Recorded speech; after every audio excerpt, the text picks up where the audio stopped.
Halo semuanya, kita ngopi yuk. Yuk ngopi. Ngobrol pintar bareng Lisa dan Leo.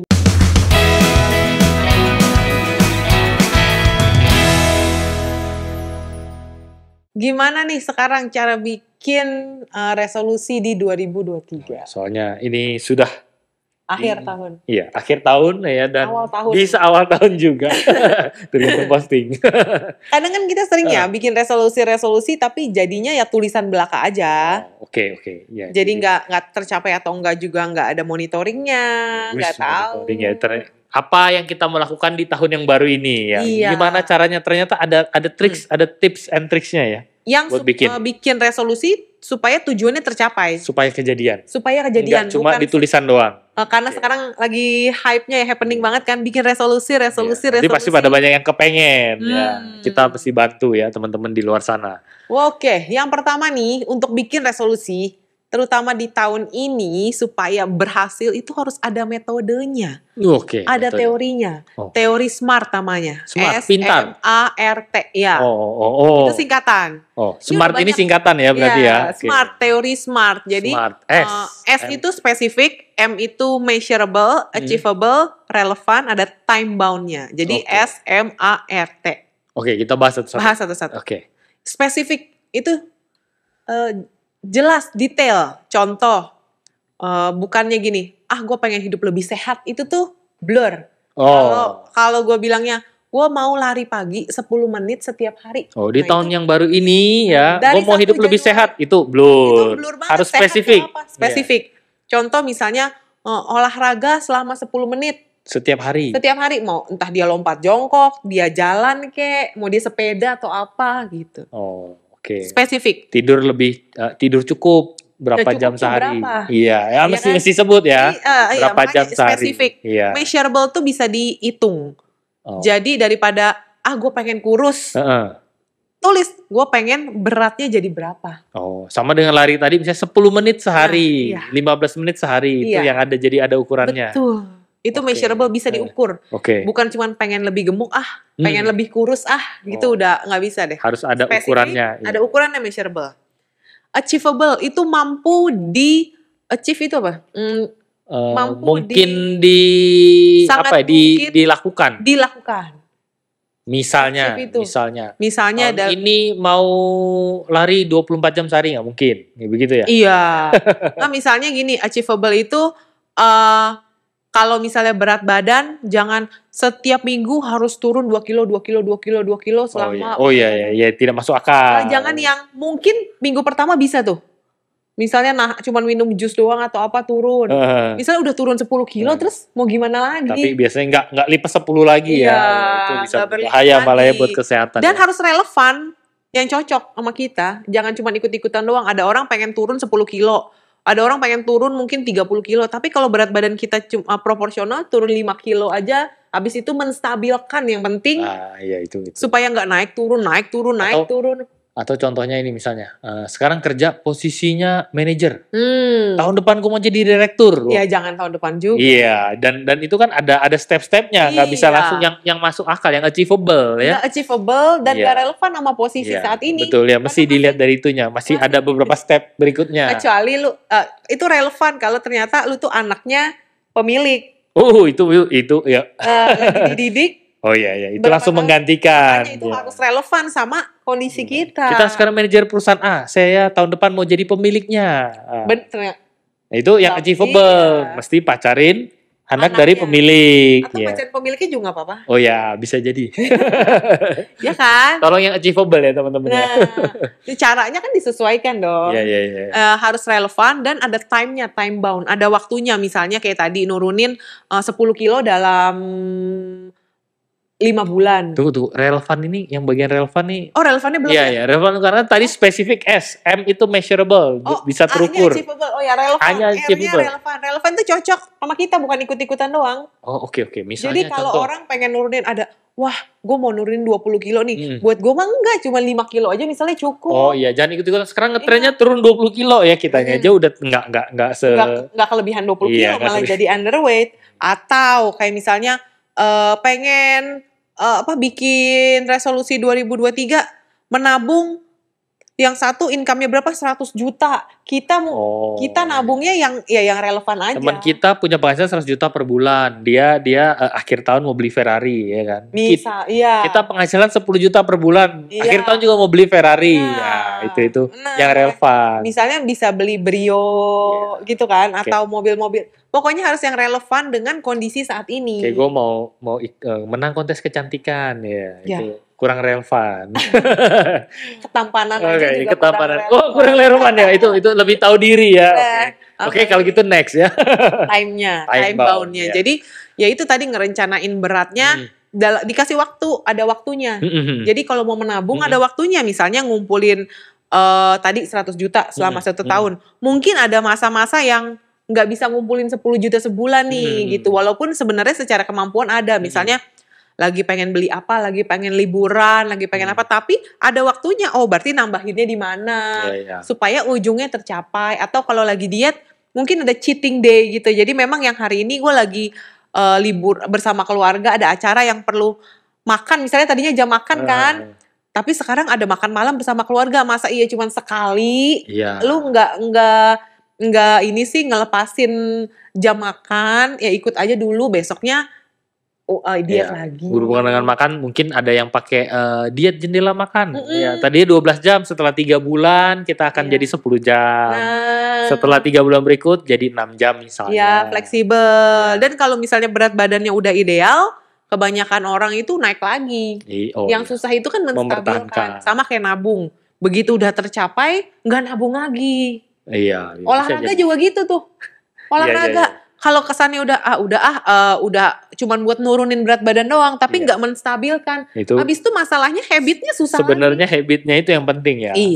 Atau juga time bound, misalnya kayak gue 6 bulan ke depan mau punya sertifikasi A, B, C ya, mempunyai gelar sertifikasi apa buat pengembangan diri ya, misalnya sebagai certified financial planner, atau 6 bulan ke depan mau lulus kursus masak, itu juga bisa ya. Jadi ya kursus bahasa ya. Nah itu jadi time boundnya teman-teman rencanakan, nggak harus setahun penuh. Kadang-kadang 3 bulan, 6 bulan juga oke. Lulus misalnya mau bahasa apa, sekarang kan enak tuh orang lagi nonton Korea bisa belajar bahasa Korea. Tapi dalam sebulan achieve-nya apa, ngertinya apa, itu kan semua bisa, bener. Jadi pengen belajar karena tertarik karena pengen ngerti film Korea tanpa subtitle. Iya, jadi bisa nonton Korea nggak pakai subtitle. Iya. Mungkin bisa dimulai dari itu dulu ya, kalau belum bisa ambil lesnya ya. Minimal nonton dulu nggak pakai subtitle. Iya. Artinya kira-kira. Pakai perasaan. Nah itu yang pertama tuh, paket. Kalau mau bikin paket teori SMART, spesifik, measurable. Measurable kan? Measurable berarti. Kalau measurable kita mesti ambil kursus bahasa Inggris. Yang terukur ya. Yang terukur, achievable yang capai, relevan, sama ada time bound-nya. Yang ada waktunya. Ya oke, lanjut. Yang kedua, mulailah dari hal yang kecil. Itu kayak mulai dulu. Mulai dulu ya. Mulai dari yang kecil tapi disiplin dilakukan ya. Nggak mesti orang bikin goal, bikin revolusi itu yang megah, gegam, gempita gitu loh. Yang semua mau sehat ya, langsung angkat barbel kiri 100, kanan 100 kilo. Kejepit. Atau lari ya. Mulai besok mau lari tapi maraton ya langsung. Ya itu berbahaya ya. Mulailah. Karena keberhasilan kecil itu menghasilkan hormon endorfin kita untuk bikin resolusi target berikutnya yang lebih tinggi. Jadi ada hasrat, Kalau step level 1 yang lebih mudah sudah selesai, pasti ada semangat buat melanjutkan yang berikutnya. Dan ada kebahagiaan yang ingin dicapai. Itu rasa mampu, rasa gitunya. Mulai dari yang kecil, mulai dulu aja. Yang pertama tadi bikin dulu pakai metode SMART, terus mulai dari yang kecil. Nabung juga gitu. Nggak usah langsung, bulan ini dari angka kecil. Mulai dari angka kecil, yang penting tapi disiplin. Nanti pelan-pelan dinaikin sedikit, tabungannya naikin lagi. Betul. Nah, yang ketiga nih, ubah tujuannya jadi tindakan. Tadi kan bikin tuh, pakai teori SMART. Itu kan ada tujuannya dong. Ubah tujuannya jadi tindakan. Misalnya tujuannya mau sehat secara mental. Nah, tindakannya apa? Kira-kira afirmasi diri, bisa tuh. Pagi-pagi ngaca ya. Hari ini kamu kemarin udah bagus, sekarang bisa melakukan yang lebih baik lagi gitu-gitu kamu kan. pasti bisa menyelesaikan tugas, Iya, gitu-gitu. kamu punya kemampuan. Atau afirmasi terhadap pasangan sama anak juga bisa tuh. Oh, kamu anak yang pintar, anak yang cantik. Atau teman-teman mau diet juga bisa ya, pagi-pagi afirmasi. Udah. Di depan kaca ya, buat para pria ya. Sebelum makan dong. Pagi-pagi ngadep kaca ya, diangkat ya. Kasih lihat perutnya ke kaca, terus perutnya ditampar-tampar ya. Bikin malu, bikin malu, bikin malu, bikin malu ya. Ya, bisa itu juga bisa membantu ya buat diet. Iya, bisa. Afirmasi ya. Bikin malu. Lakukan ya. Pokoknya ubah jadi tindakan. Jadi misalnya kalau kan ada orang yang bikin resolusi itu sekarang banyak orang yang ingin menghindar dari sosial media. Oh, misalnya karena bawa pengaruh yang tidak bagus. Ya, buat kesehatan mental, makanya tadi ya. Iya. Bentuknya saya mengurangi frekuensi di media sosial. Dan ketergantungan. Kalau nggak punya tuh kan ada kan, nggak cuman orang dewasa, anak kecil merengek nangisnya parah kalau nggak dikasih gadget. Iya. Kita juga kadang-kadang kalau ketinggalan tuh langsung bingung kayak nggak ada apa nih, gue mesti gimana nih. Betul. Jadi merasa tidak mampu kalau gadget ketinggalan di rumah. Jadi wah repot, jadi nggak bisa ngapa-ngapain nih. Ya. Padahal dulu nggak ada. Iya. Dan kayak gimana ya orang bisa ketemu kalau nggak ada handphone dulu. Ya, jadi makanya itu mesti dilakukan ya, diubah kegiatan misalnya 1 jam, dibatasin sehari 1 jam atau 2 jam. Ada screen time kalau anak-anak. Ya. Jadi sehari cuma berapa, 2 jam, 3 jam. Ya, atau olahraga ya tadi mesti mulai dilakukan. Mulai dulu dari walaupun hal kecil. Cuma 5 menit, 10 menit tapi rutin. 10 menit terus ubah jadi tindakan. Jangan cuma di atas kertas doang atau di dalam ditulis iPad. Doang, ya? Iya, ditulis. Betul. Nah, yang keempat nih, belajar dari masa lalu. Penting loh. Ini penting. Udah tahu, kan kita bikin resolusi kadang-kadang gak baru kan. Udah dari dulu mau turun 10 kilo nih. Udah tahu nih. Nah, kalau dulu, ini kan gagalnya kenapa? Nah iya bener. Sebenarnya evaluasi bisa dibilang. Betul. Evaluasi ya. Belajar dari masa lalu. Kenapa resolusi yang kemarin gue bikin tidak tercapai? Kira-kira apa yang menghambat resolusi kemarin gue tidak tercapai ya? Betul. Itu jadi bisa diperbaiki. Betul, itu memperbaiki dari resolusi supaya yang lalu gagal nggak apa-apa, udah lewat. Sekarang kita bikin lagi dan potensi tercapainya lebih tinggi. Ya, gitu. Jangan melakukan kesalahan yang sama. Ya, mungkin kesalahan kita yang lalu malah sekarang karena pembelajaran itu hasilnya malah lebih cepat. Iya. Jadi lebih singkat ya maksudnya. Tadi targetnya setahun karena sudah belajar karena kesalahan kemarin bisa lebih cepat dicapainya. Yang keempat itu evaluasi, belajar dari kesalahan masa lalu. Yang kelima, masukkan hal-hal yang kita sukai. Contoh, gue pengennya diet, tapi suka makan. Oke. Iya, berarti gimana cara? Berarti dipikirin dong, caranya gimana?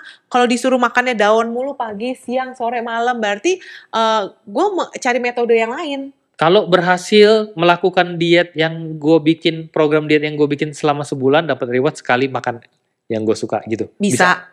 Itu reward hal yang gue suka, atau gue ubah metodenya. Jadi pakai jendela makan, boleh makan yang lu suka, yang enak apa aja. Betul, tapi sehari cuman dari jam 1 sampai jam 5. Dipilih caranya yang nyaman buat kita. Ya, atau kan ada yang suka, kalau gue tuh suka manis, misalnya bukan kue tapi minuman manis diganti jadi jus. Jus walaupun yang enak, buahnya buah-buah premium gitu kan tetap enak juga. Misalnya betul. Apelnya apel yang bagus gitu kan, jeruknya jeruk yang manis. Kalau suka manis sih bukan artinya dihilangin, ganti aja metodenya. Betul. Gitu. Masukin hal-hal yang kita suka. Mungkin ya apalagi kalau pengen nabung nabung tapi duit maksudnya udah mepet nih, gimana? Ya tadi sukanya apa? Kita suka nyanyi. Oh iya, jadi menghasilkan uang lebih buat menabung. Menghasilkan uang lebih, hal yang kita suka apa? Waduh, udah dengan nabung kayak gini, gue jadi nggak bisa nongkrong ya di mall ya. Jadi nggak bisa makan makanan yang enak. Diganti makan makanan enaknya bikin. Atau orang yang suka sisanya jual. Orang suka fotografi misalnya, tahun depan mau belajar fotografi dengan lebih ini supaya bisa menghasilkan uang dari situ, itu juga bisa. Ya. Fotoin dagangan orang, jadi lebih estetik, itu bisa. Masukin aja hal-hal yang kita suka. Nah yang keenam, kalau bikin resolusi jangan terlalu banyak. Nah ini juga jadi masalah ini. Nah. Soalnya serakah ya. A, B, C, D. Ya. Bingung mau yang mana duluan mulai. Bingung. Akhirnya nggak mulai-mulai. Bingung. Katanya mulai dulu aja dari yang kecil. Bingung juga. Iya. Mau mulai yang mana dulu karena kebanyakan ya kecil-kecil semua ya. Ingat loh, kita tuh nggak bisa ngubah kebiasaan dalam semalam. Nah, mungkin buat membantu teman-teman, kalau dalam kehidupan tuh orang biasa mencapai kesuksesan, keberhasilan tuh ada 8 aspek.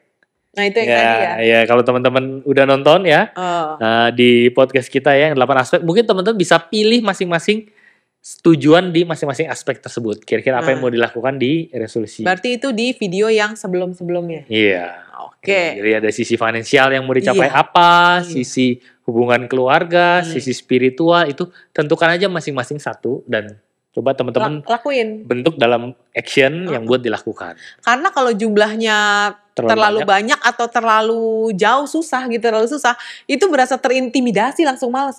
Percuma lah. Iya, nanti akan merasa gagal melulu. Nah, lebih bete ya. Kalau jadi misalnya berhasil kan punya hormon yang membentuk kita jadi pengen berhasil bisa lagi. Nih, ternyata gue bisa. Gagal juga berbahaya ya. Iya. Bikin demotivasi. Jadi males lah, nanti juga gagal lagi. Atau ya bisa sih, ntar gue turun, ntar juga naik lagi. Gitu. Iya betul. Kayak gitu-gitu tuh. Jadi ya jangan terlalu banyak dan jangan terlalu muluk-muluk. Jangan terlalu muluk-muluk ya. Oke. Yang ketujuh, antisipasi. Halangan yang akan mungkin terjadi nih, sifatnya antisipatif. Nah, berarti belajar juga dari yang evaluasi masa lalu. Otomatis. Iya. Kira-kira apa yang harus dihadapi ya, intinya tadi antisipasi lah ya. Jadi kalau misalnya sukanya memang suka makan, ya udah nggak apa-apa makan, atau makanannya diganti. Protein tetap masuk tapi lemaknya enggak gitu kan, gampang ya, lebih mengatur dengan pengetahuan yang ada ya. Atau doyan banget telur ya bisa putihnya aja diganti, merahnya misalnya cuma 2 atau 1 kan bisa. Kenapa merahnya ya, bukan kuningnya ya? Iya. Kenapa ya merah telur ya? Kuning telur sebenarnya. Iya. Kenapa banyak yang bilang merahnya ya? Iya. Gue merahnya lagi ngomongnya. Padahal kuning. Jadi gue mesti nanya kan. Lu apa? Ya kuning, biasanya kuning telur. Kuning telur, iya sih gue kuning telur. Kok gue merah ya? Iya, tapi ada beberapa orang yang bilang merahnya. Buta warna. Ya itu ntar dibahas di podcast selanjutnya biar banyak bahannya. Yang ke-8, beri reward. Kayak tadi lu kan kalau misalnya gue udah berhasil, kasih reward. Ya, jadi nggak cuma perusahaan yang kasih reward buat orang yang bekerja ya. Kita juga kayak gue punya teman kenalan ada yang dia mau turun berapa kilo dalam setahun. Kalau dia berhasil dia mau beli, karena dia hobi nonton, dia mau beli flat TV ukuran 50 inch buat dia gitu.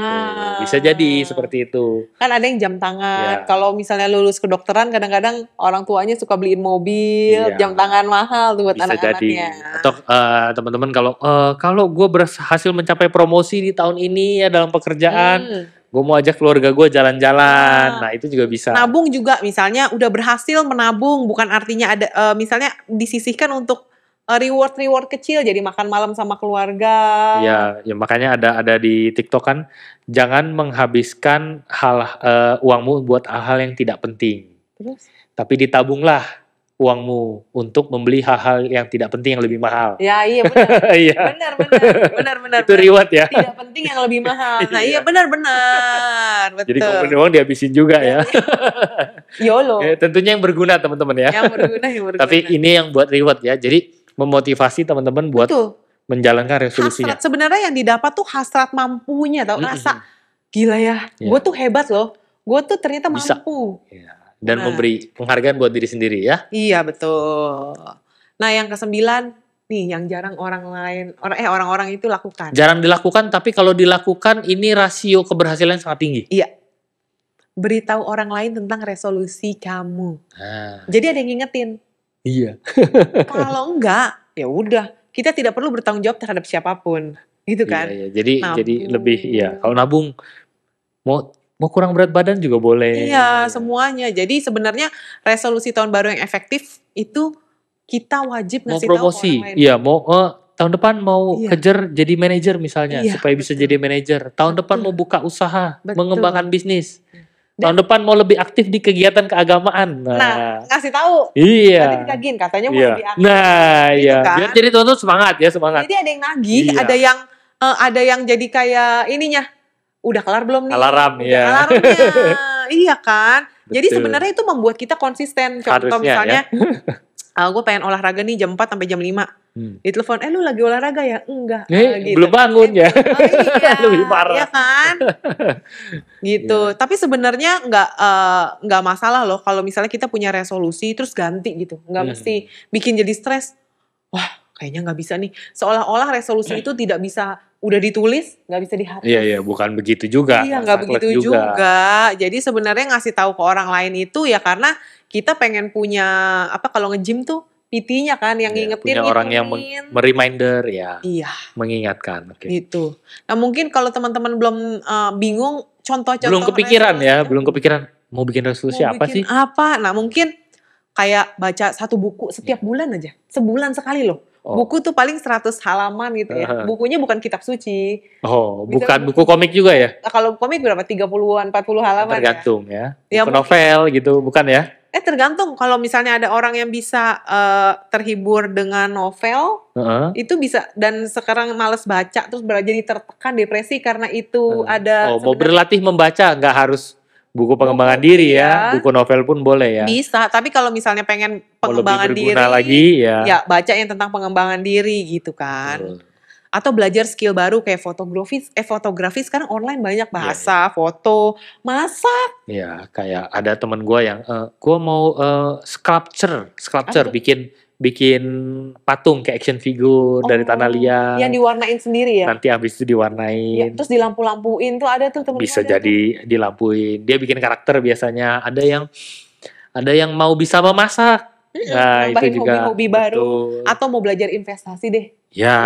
Uang yang mau ditabungin tuh tadi kan daripada ditabungin di biasa, sembari ngumpulin yang lain-lainnya diinvestasikan. Nah, instrumen apa yang cocok sama profil kita? Atau mau belajar hal yang mendukung bisnis yang mau dibuka di kedepannya, itu juga bisa. Bener, cari tahu banyak hal. Olahraga tahu sebenarnya. Nah, olahraga nih sebenarnya keharusan ya. Gagal mulu. Karena kalau tidak dilakukan secara konsisten itu efeknya tuh sebenarnya nggak bagus buat kita ya. Jadi mulailah ini teman-teman boleh lakukan ya. Atau resolusi yang mungkin banyak orang tuh lunasin hutang dan nggak nambah hutang. Oh ya, itu penting juga. Apalagi kalau yang punya hutang ya.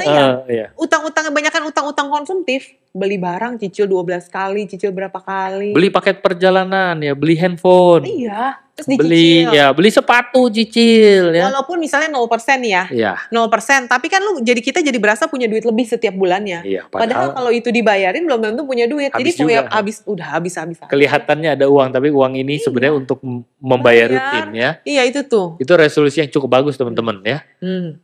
Atau kalau misalnya yang ini orang yang nggak terbiasa memberikan pujian, bisa tuh mulai resolusi di 2023. Salah satu juga aspek menjaga hubungan dengan orang lain, dengan sosial. Mengucapkan kata terima kasih, tersenyum kepada orang lain. Memuji. Kan kadang ada orang takut muji itu takut dibilangin, lebay lu, takut atas reaksi yang enggak. Padahal memuji itu juga ada ininya ya, ada mesti dipelajari ya. Iya, disangkanya mesti dibiasakan. Genit atau pervert gitu ya. Oh iya, tergantung pujiannya dong. Nah, itulah pokoknya itu beberapa contoh ya. Cara tips bikin resolusi 2023 yang bisa dijadiin referensi lah. Pokoknya kalau bikin resolusi jangan ditunda-tunda, ngelakuinnya juga jangan ditunda-tunda. Mulai dicatat tapi segera di-actionin. Iya. Buat tahun yang baru ya. Iya. Nah, semoga obrolan kali ini ya, bahasan kali ini bisa memberi ide buat teman-teman ya ke depannya buat bikin resolusi. Dan tentunya thank you buat teman-teman udah mau ngeluarin waktu ngopi bareng kita kali ini. Jangan lupa like, share, and subscribe channel ini kalau kalian suka. Sampai jumpa di ngopi-ngopi selanjutnya. Hope to see you guys in the next video. Bye-bye.